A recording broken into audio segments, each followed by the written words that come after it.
Yo, peace and blessings, family. Steve Rhodes. Another episode for the D Rhodes Talk Show. So today, what we tapping into is the Shaq and Dwight beef. Man, they've been going at it for since I don't know, since I could remember. When Dwight got in the league, he took the league by storm. He was great defensively. He had to find his way offensively, but nevertheless, Dwight had a Hall of Fame career. It didn't end the way Dwight wanted it to end. He still believes that he should be in the league and he could produce something. I think, from the last time I saw Dwight step on the court, like he does belong. He does deserve a spot in the league right now. I think he can still help a team. I don't know why the organizations aren't giving him that opportunity. It may be something that we don't know as fans.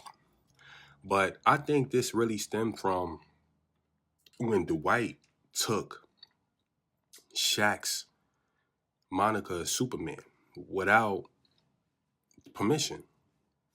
And so Shaq being a competitor, Shaq being that dominant, trash talk, throw the dunk on you and throw the basketball at you while you on the floor, he's like, yo, listen, we not going for that. So somebody just taking his nickname and not asking for permission, that's like a sign of disrespect. And then you're gonna take the nickname that he built, and then in Shaq's mind, Dwight is not showing that he's worthy of being past that. One of the things that one of the things I remember Kobe used to say was, I don't pass on the throne. Somebody takes the throne. That's not something you pass on. So Dwight Dwight had to take that nickname. He had to show that he could take that nickname from Shaq and live on with it. In Dwight's mind, he's like, yo, I'm doing that because I'm dunking, I'm dominating defensively. But he did not dominate the same way Shaq was dominating offensively. So I think that's one of the reasons why Shaq has a beef with it. And Shaq is not one of those people like you could back him down with words. You're not backing down Shaq with words. Like, he don't care what you say about him, nothing. Shaq is one of those people that theoretically you gotta punch in a face. And I'm not saying Dwight go. That's why I said theoretically. Dwight, you don't go up to Shaq and punch him in his face. What I'm saying is you had that opportunity in the league to go and dominating on the court offensively would have been a punch in the face for Shaq where he had to shut up. You got to dominate offensively and you had to dominate with rings. With that, with those backing you up, Shaq would have been like, yo, what could Shaq say? You get what I'm saying? At that point, Shaq would be looking like a hater. And does he care if he looked like a hater or not? I doubt it. But nevertheless, I think that Shaq is a man of logic. And so he wouldn't, I doubt the way he's going at Dwight right now that he would be doing that if Dwight would have dominated the way Shaq saw fit. And I think what made it grow worse for Shaq and him going at Dwight was that Dwight was drafted by the Magic, started off his career with the Magic, the same as Shaq did, and then went over to the Lakers.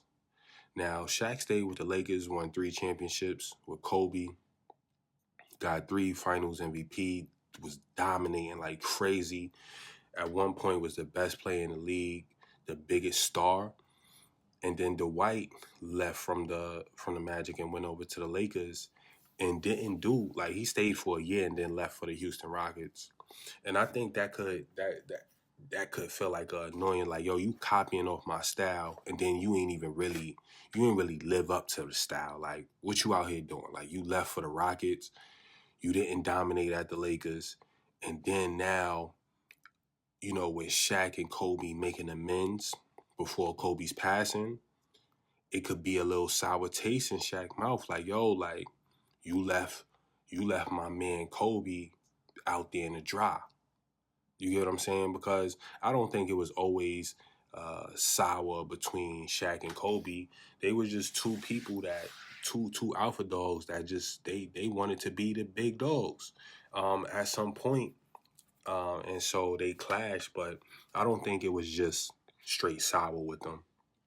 Shaq could have really looked at Kobe as his little brother.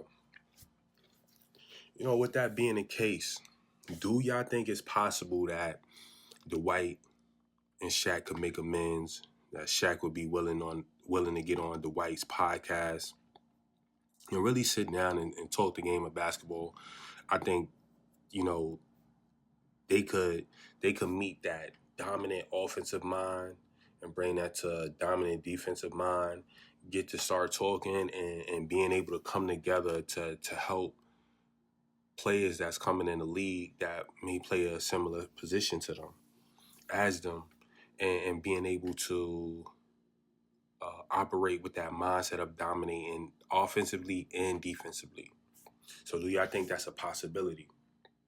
Now, my next question is, or the next topic we're going to go into is, who's going to be the next face of the league, of the NBA, right?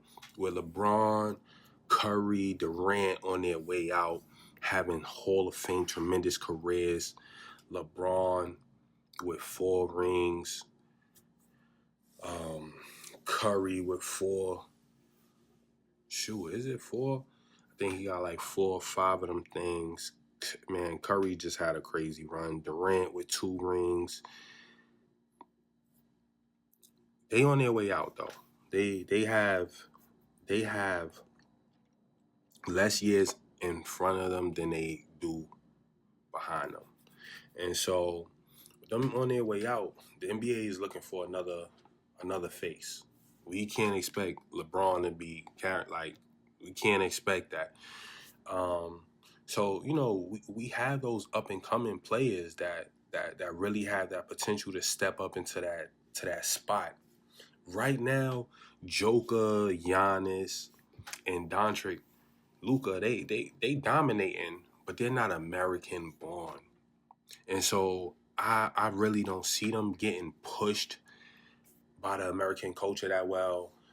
We've seen even with Shaq, the latest Shaq, Dwight, being those latest like superstar big men, Joel Embiid, where it's like you can't even really push a center, somebody who's plays a big man, for like sneakers and stuff like that, because a lot of people don't even wear their shoe size, right? And so you're making a shoe that's going to be catered to the game of a big man, how they play the game, their foot size and things like that. And the average person is not going to be able to wear those, or be able to, it's not going to translate to the normal human being. So, that really knocks Joker out the picture. And then Joker, he seemed like, he just want to come over here. He want to make his money. He want to dominate. He just want to play basketball, but what he really loves is his country.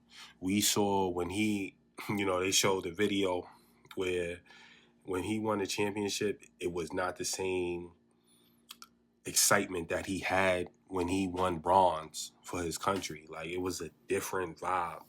It was more important for him to play for his country than it was to win that championship NBA. Then with Giannis is not American born. Luka Doncic is not American born. So it doesn't seem like the American led organizations are really pushing these players to the American culture. And that could be understandable, because in all actuality, how do they relate to the kids, right? These are two different cultures, right? Yes, they are NBA players, they're NBA stars, but for the most part, a lot of the kids may not be able to look at them and be like, oh yeah, I could, strive to be them, because, they're not from here. So, right now what I see is SGA and Anthony Edwards as those new faces. those new up and comings, and Ja Morant was in that picture. He could still be in that picture, but right now we just want to give him that opportunity to stay out of the face and build back his reputation, so that he can really get out there, ball out, and get back into that position of being one of those faces. Now with Anthony Edwards, he's getting those Jordan's comparisons, which I believe can be a hindrance to him. And I think that's one of the reasons why he's attempting more threes. He wants to step a little way away from that, as well as expand his game, open up the game for him. Him knocking down threes with his athleticism. How can you guard that? Right? You playing him too close. Now he's going past you, and then he's going to dunk on your center, your power forward, whoever's guarding the rim. And he is so strong. Like, the dude is a bulldog. And with the Jordan comparison, I think the comparison comes from that. He's super athletic like Jordan. They both play the two guard, uh, both around the same height. Seemingly have some of the same, movement and things like that. And Anthony Edwards seemed like he has that cutthroat killer mentality that a lot of people are looking from like that two guard position, the wing player position, like the twos and the threes and things like that. And what also helps him on the basketball court with the physicality is he's cutthroat. I mean, he used to play football. On top of that, Anthony Edwards, getting that spotlight going in the playoffs, where he showed like he's cut from that old school cloth of the NBA, where he's trash talking. Yeah, he might look up to you. He might have looked up to you before he got to the league, but he believes that this is his time now. So he's talking junk to his idol. His idol then became his rival. And so he's talking his junk. And so I think a lot of people like that. That reminds them of Jordan, where, Jordan might have, been friends or cool with somebody, looked up to them, whatever the case may be. But now Jordan's like, yo, listen, I want to be the top dog. I want to be the man. So Anthony Edwards is going out there and he's talking his junk. And so I think a lot of people, that reminds them of Jordan. And everybody want to see that second coming to Jordan. Who's going to win them 6 rings without a loss in the finals? Who's going to win those all of those finals MVPs and things like that? I think that's a lot of pressure.